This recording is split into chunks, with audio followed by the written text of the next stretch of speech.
Hello class, I'm going to be your instructor today. My name is Mr. Ridge, and this is our studio art class, and today we're going to talk about negative space. This is an exercise and a lesson that we're going to do today, and the first part I'm going to demonstrate and lecture to you about negative space, and then we'll do an exercise together about what we've discovered. So one of the first questions I have is, have you ever heard of negative space? You raise your hand. Okay, a couple people. So a couple people. Can we define, do we know what negative space is? No, it's not the dark space in things. Anybody else? Yes, that's getting there. So negative space is often the thing that you see that's the space that surrounds an object. So, and what do we call the object itself? Anyone? Class? Can you answer that question? What do we call the object itself? If the space around it is called negative space, what's the object itself called? Yes, positive space. Thank you. So those are the two things. The object is called positive space, that space around it is called negative space. I have a couple things I can kind of show you just to sort of capture what some of these things possibly can be and how they can work. Because saying is one thing, looking at it is another, identifying it and doing it are different things. So one thing I'm going to show you is a contemporary artist. His name is Mungo Thompson. Let's see if it can actually read it. There we go. So he created a book called Negative Space.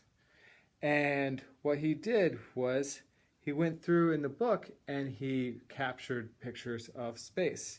And so the first slide I'm going to show you is just a slide of space. But this is what I kind of re-edited his pictures that he actually published. He did all these slides in his book of space, but what he had done is he inverted them to show them as quote-unquote negative space.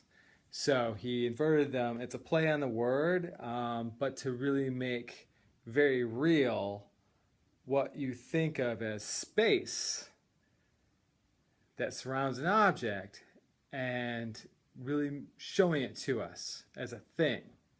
Because what we normally look at is that, and that space is all without light, it's black, so you don't really think of that. You think of you see the stars and you think of that, but he has made it explicit by inverting a shot of space and making it negative space. He called the book Negative Space. It's probably about 1,000 different pictures of space, and that man's name is Mungo Thompson.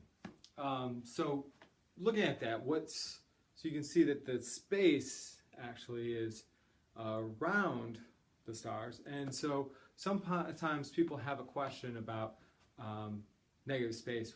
Does it always have to be? Does it have to be dark space? Can it be? Is that part of the point? And they kind of can confuse what is empty space with dark or light spaces. But basically it kind of works into sort of more of a foreground, background type of thing. So the object would be sort of your foreground or your thing, right? And the negative space is the space around that thing. But depending upon how the composition works, it will come out a little differently what you might think. So for example, here we have, this is my cribbed Pablo Picasso, not the actual one, but since I'm lacking my projector today, I just kind of mocked up an image that he originally made, the artist Pablo Picasso. And so what does anyone see? Can I have some questions about what they see? Yes, there's a vase. Where? Can you point? The white space. Yes. So this is a vase. Does anyone see another image? Yes. face, two faces. So here we have a classic question, like, what is the negative space? Is it this or is it this? Depending upon, in this image, because of the way it works, it's such an optical illusion picture, it kind of works both ways. If you're focused on that these are two faces facing each other, they become the positive space. The white space in between is the negative space. If you are focusing on the chalice in the middle, then the dark space becomes the negative space. Now, identifying negative space does not mean it has to be an optical illusion. It's really just the space that surrounds an object. But here we have really a very fantastic sort of classic sort of optical illusion, and it makes it very explicit. Because if we were to define negative space, I have it written down here, we would define it as the space that surrounds an object that helps to or clearly defines that object. That's one definition of it. A more extended version of negative space is the background to the objects in a composition, right? I have composition down here.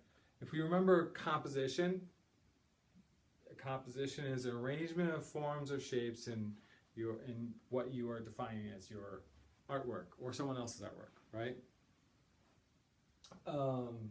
So that's what negative space is, at least the classic definition of it. Now, looking at another example of negative space, this is again, my cribbed form of the artist, because I don't have my projector here in my home teaching office here. But this is another classic image from an artist named Wayne Thiebaud, and he likes to do paintings of pie shapes or pies and different confectionery types of food. And he likes to do them in a very high key, meaning there's a very strong light, and so you'll have a lot of strong light and dark shadow. And some of his drawings, he's made them explicitly just the white of the paper and the black, as you can see.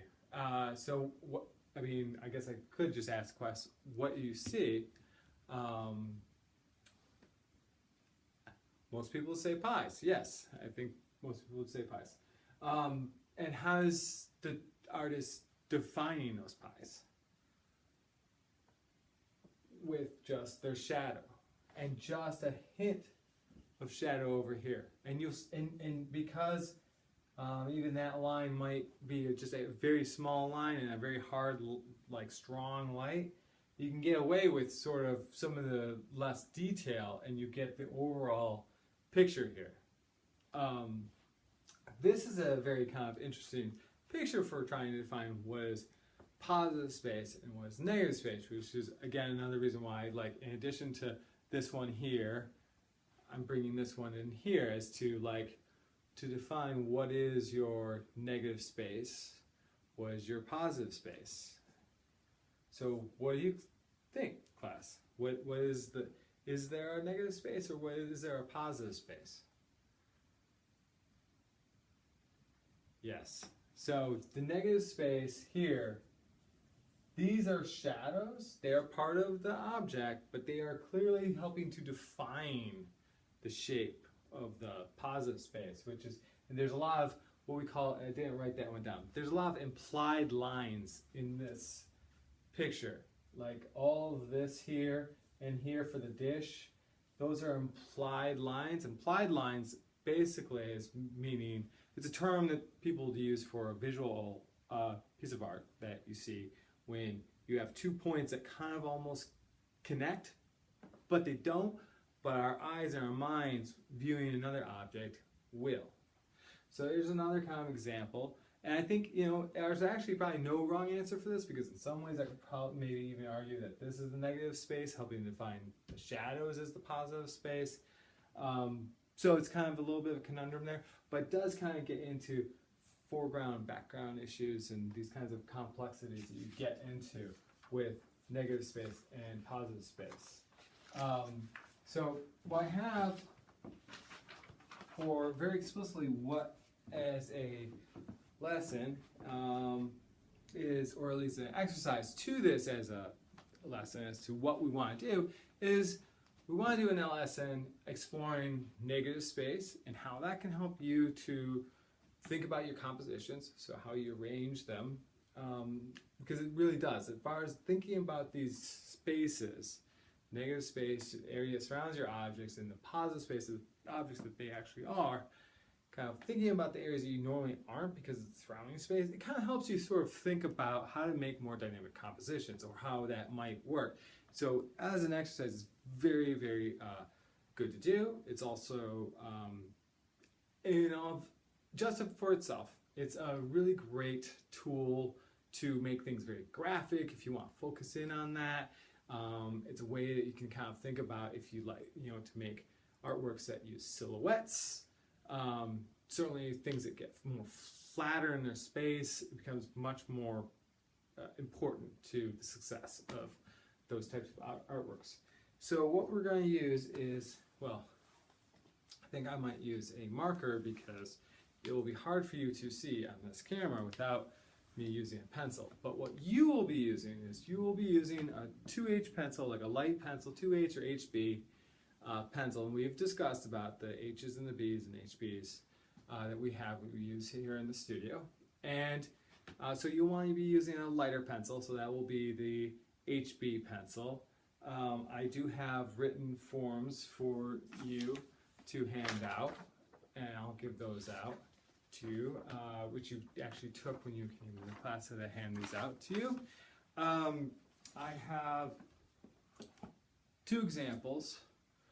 Just before we actually get into it, I have two examples. They are on your form that I handed to you, and they are two student drawings of this exercise right now. So here's two examples right here we have of negative space. So we have this one here and this one here. And the point of these student drawings is that they are using multiple objects that have been drawn over top of each other so that they touch to create a well-balanced, interesting composition. And then they have filled in all the space that surrounds the objects, the negative space, and erase any of the interior lines that they may have created in the process of making the drawing. And that way they get a nice graphic drawing that's just black and white. These ones used some ink.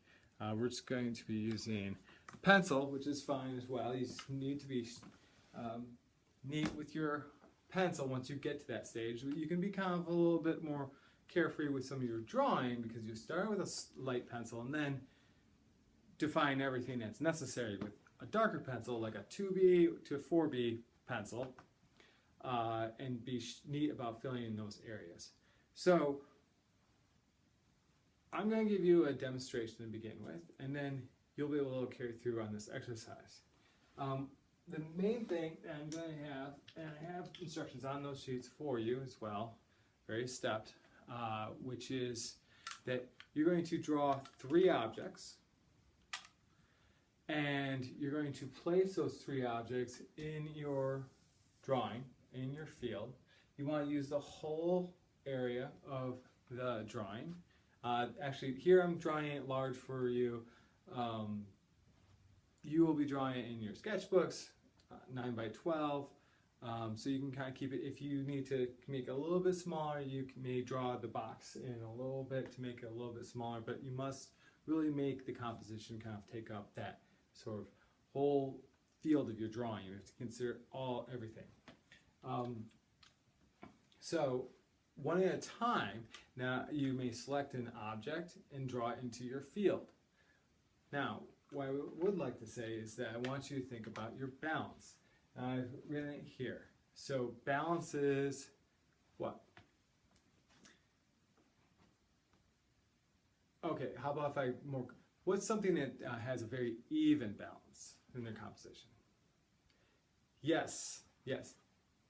The objects or forms, things, shapes in your composition, they're evenly distributed. So if I say if you have an uneven balance, what do you have? Somebody else. Yes. Okay, yes, all the objects might be to one side or more dominant in an area. They could be in the center. They don't have to actually be on the left or on the right that explicitly. They could be in the center and it still would be unbalanced. Main thing is that it's like very concentrated versus uneven. Classic would be like it's really heavy on one side versus the other side, or top versus the bottom. So if you're thinking about the objects, then if you place them all like this, obviously you're kind of putting them all in one spot. That's not really, certainly uneven. But I want you to work towards a nicely balanced composition. So that means that you need to consider this space over here as well. So if you had a couple of the shapes here, you will need to put something over here. But I do have a rule in here, which is that all the objects need to touch at some point. So even if your object's over here, it needs to find its way over here. And one of the easy ways as you're drawing them, you can make everything work really well, is scale changes.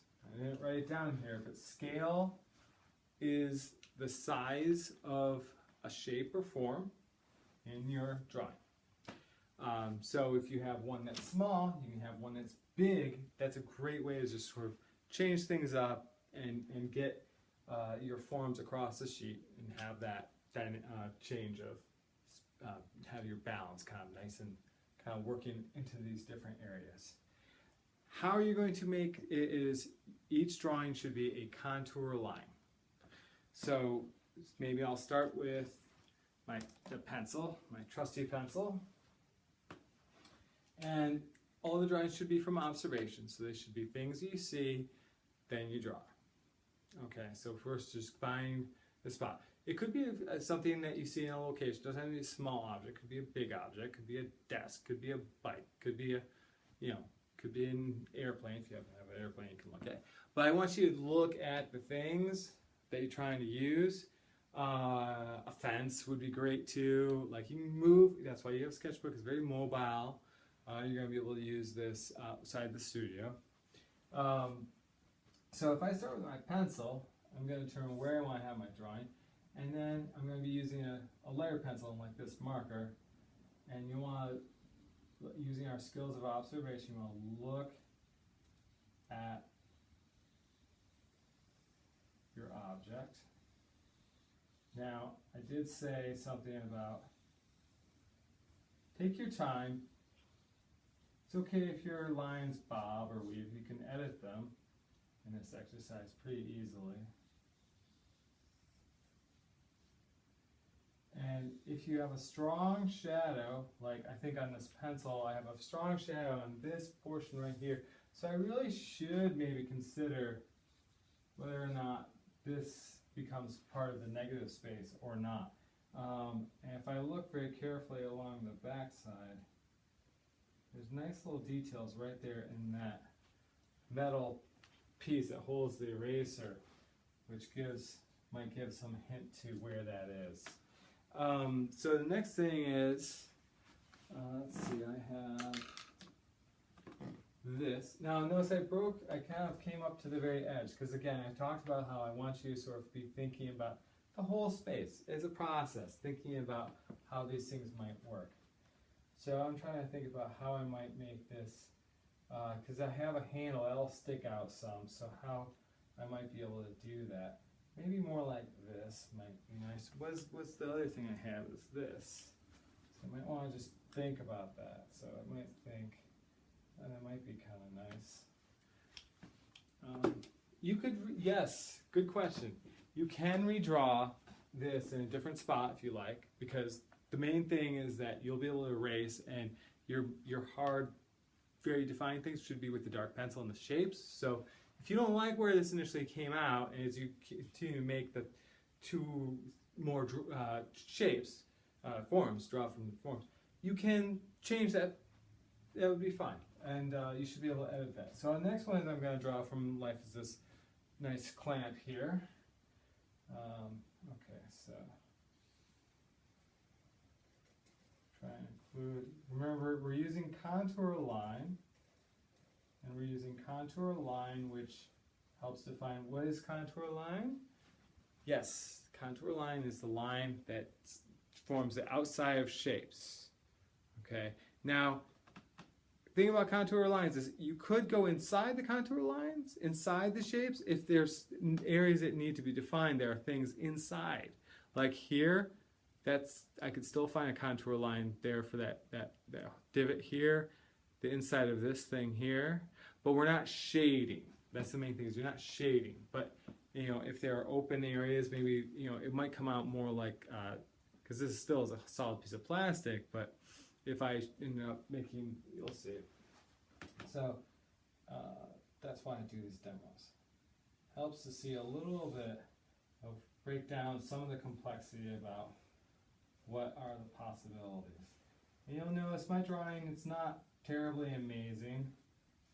It's like, you know, I mean, I've practiced for many years, but you can see I actually wound up way, way off there. So I'll try and recorrect that. But the main thing is I'm actually looking at this thing. And looking at this thing while I'm doing the drawing, it really is, you actually really do see quite well. And we've already explored and talked about how drawing from life, from observation, really makes a big difference for the quality of your line and quality of how your shapes and forms come out, looking more like the things and rather than what you think it looks like. And it's okay if things come out weird. That's why we have erasers. So I kind of got that a little bit awkward. I probably should kind of correct that a little bit. Now, like I said, you kind of come inside for something that makes sense here, where optically it might work. Okay. So, what else?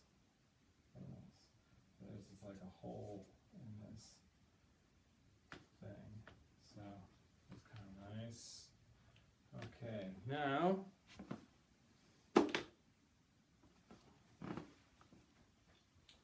we have this piece.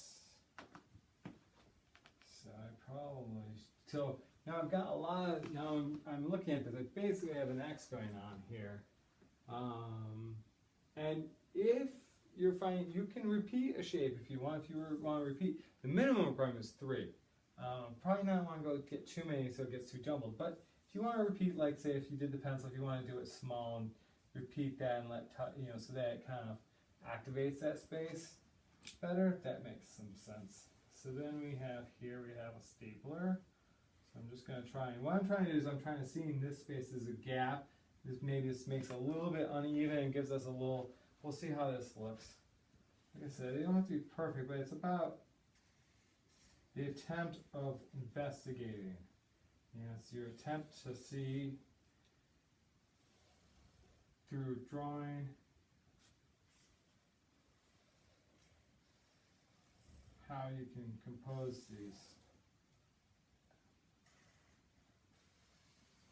shapes. So here's my stapler, so that's kind of dead on. So now, looking at, now you have to start to imagine that these areas are going to start to go black, and some of these little areas in here are going to start to go black too. Now, I think just for sake of I think maybe I'll do another one here where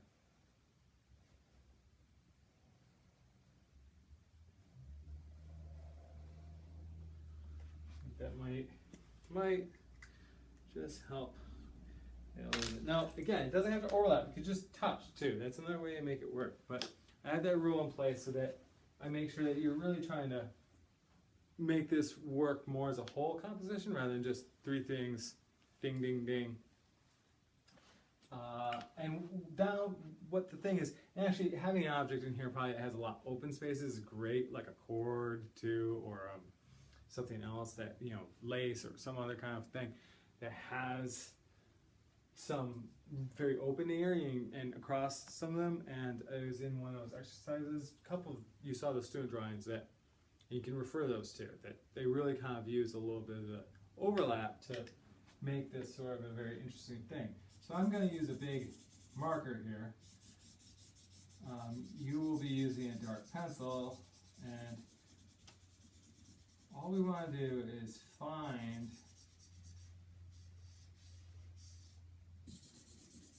the negative space. And the point here is that once we're able to fill in these spaces and create this, the dark spaces for the negative space, we should start to get some graphic clarity, some interesting, it'll start to take it away from being just strictly a line drawing and turn our contour lines into positive and negative shape.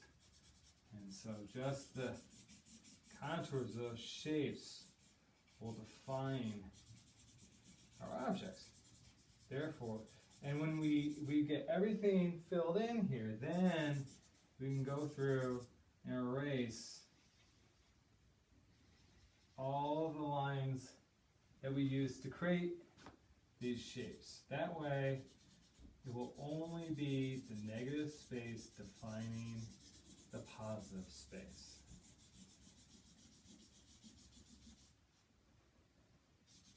So that's right. All of the lines that get erased. For some of you, you really have to get these spaces filled in first. With your pencil, I would say when you're shading, generally you can crisscross as you kind of do it, but the main thing is that you want to keep a nice even shade, just like when we did the shading exercises for light to dark.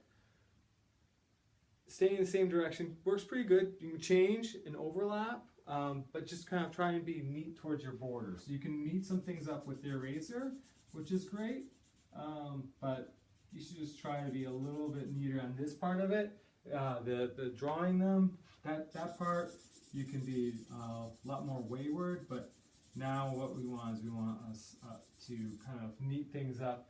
Probably when you're using your pencil towards the edges, follow the contours. That's usually a helpful thing. If you're going this way, it's harder to, if you're going back and forth towards those areas, it's harder to keep it inside your borders. So typically that's what I would do. If I really want, you know, all of this to be neat, keep your direction with the contours. That way it's a little bit easier to keep it inside your border. If you feel like you want to go back and crisscross so that it gets a little more flat, that kind of works if you kind of go maybe 2 layers over the shape area. But you can see now, as our drawing is starting to emerge, what's happening to our shapes here. They are becoming a much more graphic item. And we'll also start to see maybe some of the space pop to really kind of give ourselves a good idea about how that space really kind of works. So I'm going to continue to work on this. I'm sure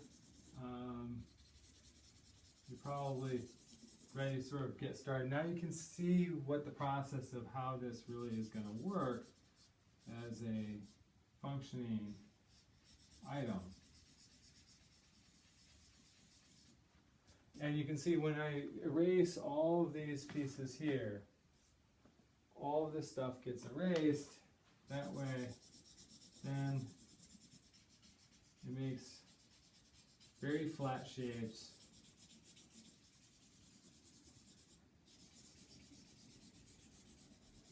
So I'm going to continue to kind of color this in and edit this, and then I'm going to start to erase these lines out here. And at that point, I will, in this drawing, then I should be able to accomplish something that looks something like my examples of that we started out with. And so those are sort of your guidance. Just like this is kind of what we'll be starting out with. And if you're interested in knowing anything about the those artists, it was Pablo Picasso and Wayne Thiebaud and Mungo Thompson with the negative space. And then those are all listed in your exercise worksheet. So you can go ahead and select 3 objects. We have a couple here. You can get started in class, and then you'll finish this up in the next class time. All right.